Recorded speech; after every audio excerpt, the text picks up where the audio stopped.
अस्सलाम वालेकुम दोस्तों, मैं हूं अजीम महमूद और आप देख रहे हैं मिस्टर इंजीनियर। दोस्तों, आज की इस वीडियो में मैं आप लोगों को ये बताऊंगा कि किसी भी देसी यूपीएस को किस तरह से मरम्मत किया जा सकता है। जी हाँ दोस्तों, हमारे पास इस वक्त एक ये देसी यूपीएस आया है जो कि इसमें मसला ये आया है कि ये ऑन नहीं हो रहा। मतलब इसको जब हम बैटरी के साथ कनेक्ट करते हैं तो ये बैकअप मोड के ऊपर नहीं आ रहा। सो आज की इस वीडियो में हम यही डिस्कस करने वाले हैं। वीडियो को शुरू करने से पहले मैं तमाम नए आने वाले दोस्तों से गुजारिश करूंगा कि अगर आपने हमारे इस चैनल मिस्टर इंजीनियर को सब्सक्राइब नहीं किया हुआ तो इस सब्सक्राइब बटन के ऊपर क्लिक करके हमारे चैनल को सब्सक्राइब कर लें ताकि आपको रेगुलरली इस तरह की अच्छी अच्छी वीडियोस देखने को मिलती रहें। तो दोस्तों चलिए शुरू करते हैं।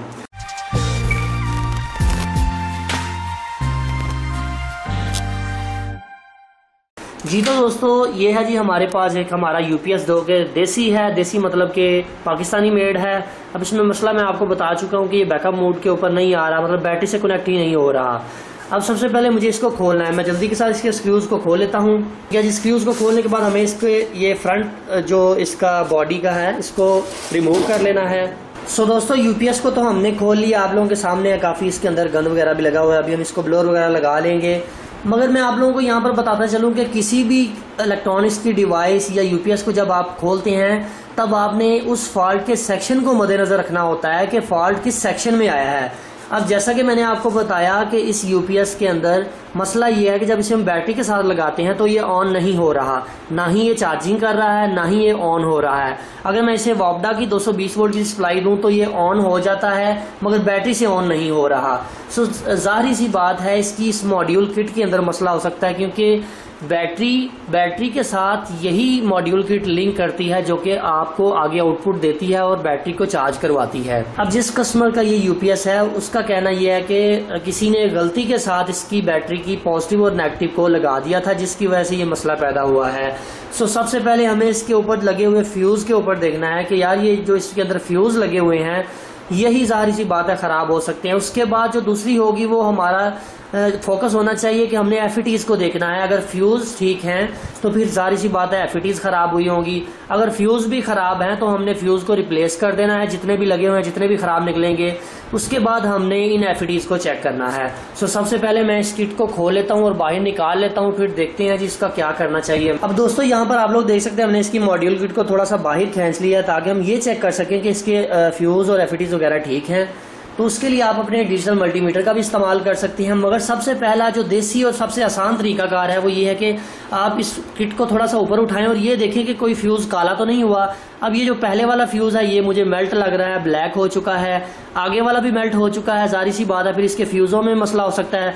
अगर आपको फिर भी नहीं यकीन हो रहा तो फिर आप अपने डिजिटल मल्टीमीटर को लें, उसे आपने बजर मोड के ऊपर सेलेक्ट कर लेना है, मतलब बीप जिसे हम अपनी जुबान में कहते हैं। तो आपने इस तरह से इसको लगाना है कि हम जिस तरह से फ्यूज को चेक कर रहे हैं।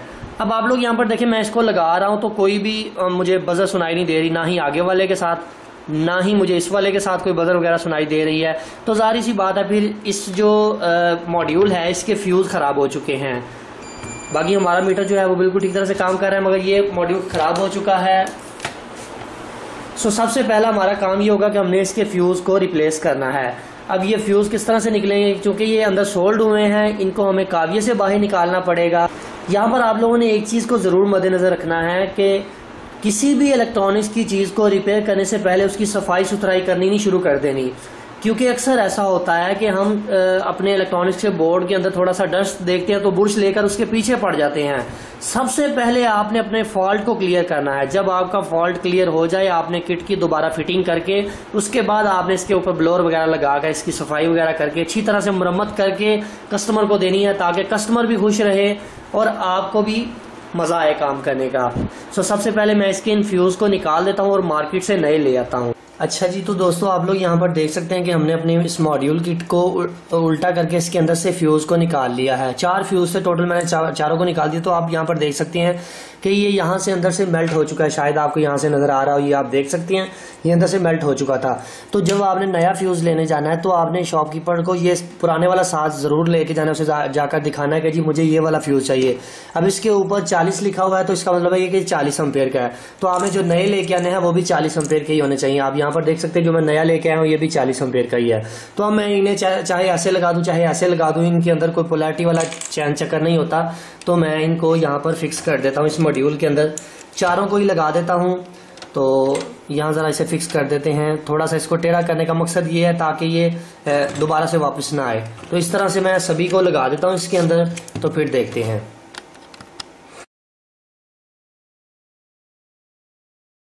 ठीक है जी, यहाँ पर आप लोग देख सकते हैं कि हमने इन चारों फ्यूज़ को लगा दिया है। इनको ज़्यादा गर्म नहीं करना आपने, काविया जल्दी के साथ मतलब इसको अच्छी तरह से सोल्डिंग कर देनी है। इसके बाद मैं इसके जो कनेक्शन मैंने इसके उतारे थे ट्रांसफार्मर के ऊपर से, ये जो स्क्रूज वगैरह बोल्ट वगैरह उतारे थे, मैं इनको दोबारा से अब लगा देता हूँ। वेल जी, तो दोस्तों जैसा कि आप लोग ये देख सकते हैं हमने इसकी मॉड्यूल किट को जैसे ही उतारा था फ्यूज़ रिप्लेस करके वहीं पर लगा दिया। अभी हमने इसके यहाँ पर स्क्रू नहीं लगाए, ये इसलिए नहीं लगाए ताकि हम इसको फाइनल टेस्ट कर सकें और बाद में इसे देख सकें कि अगर ये ठीक हो जाता है तो हम इसको ये वाले स्क्रू भी लगा देंगे। चलिए अब चलते हैं बैटरी के पास, वहां पर जाकर कनेक्ट करके देख लेते हैं कि हमारा यूपीएस ठीक हुआ है कि नहीं। अच्छा जी, हम पहुंच चुके हैं अपनी बैटरी के पास। तो बैटरी के पास आपने पॉजिटिव और नेगेटिव को बिल्कुल देख कर लगाना। ये पॉजिटिव है तो यहाँ पर मैं इसका पॉजिटिव टर्मिनल अटैच कर देता हूँ, और ये बैटरी का नेगेटिव टर्मिनल है तो मैं बैटरी के नेगेटिव के ऊपर इसका नेगेटिव टर्मिनल अटैच कर देता हूँ। अब इन टर्मिनल्स को लगाकर हम इसे ऑन करके देख लेते हैं।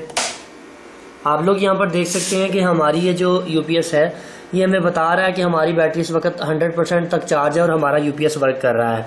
अब जरा इसके ऊपर थोड़ा सा लोड डालकर देख लेते हैं कि क्या वाकई में ये वर्क कर रहा है। इसे टेस्ट करने के लिए मैं 200 वाट का एक बल्ब इसके साथ लगा रहा हूँ। कोई भी लोड आप लगा सकते हैं इसके आउटपुट के ऊपर। तो आप लोग यहाँ पर देख सकते हैं जैसे ही हमने इसके साथ अपना लोड कनेक्ट किया ये बिल्कुल ठीक तरह से वर्क कर रहा है। सो अब हमने इसको वोल्टा की सप्लाई देकर चेक करनी है कि आया ये वोल्टा से हमारी बैटरी को भी चार्ज कर रहा है या बस यही मसला था इसके अंदर।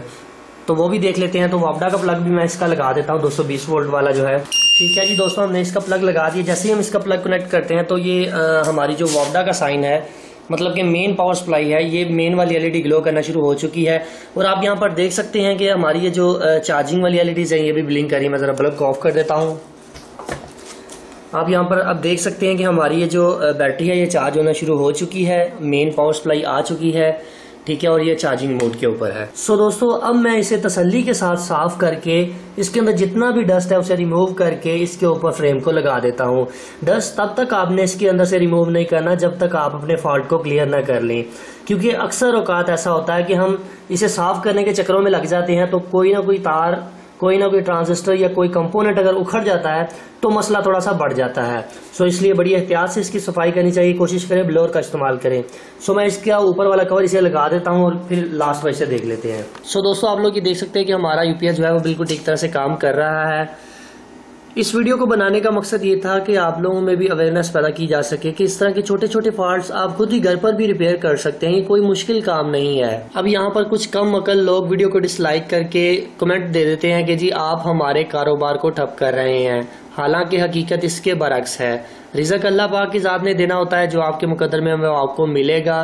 सो इस वीडियो को बनाने का मकसद किसी की दिल आज़ारी करना नहीं था। सो उम्मीद करते हैं कि आपको आज की वीडियो पसंद आई है। अगर आप लोगों को आज की वीडियो पसंद आई है तो काइंडली वीडियो को लाइक ज़रूर कर दीजिएगा और कमेंट सेक्शन में हमें ये बता दीजिएगा कि आपको वीडियो कैसी लगी है। आइंदा फ्यूचर में हमें इस तरह की वीडियोस बनानी चाहिए या नहीं, कमेंट सेक्शन में अपने ख्यालात का ज़रूर इजहार कीजिएगा। अपना दोस्तों रिश्तेदारों का बहुत सा ख्याल रखिएगा, अपनी दुआ में याद रखिएगा। अल्लाह हाफिज़। पाकिस्तान जिंदाबाद।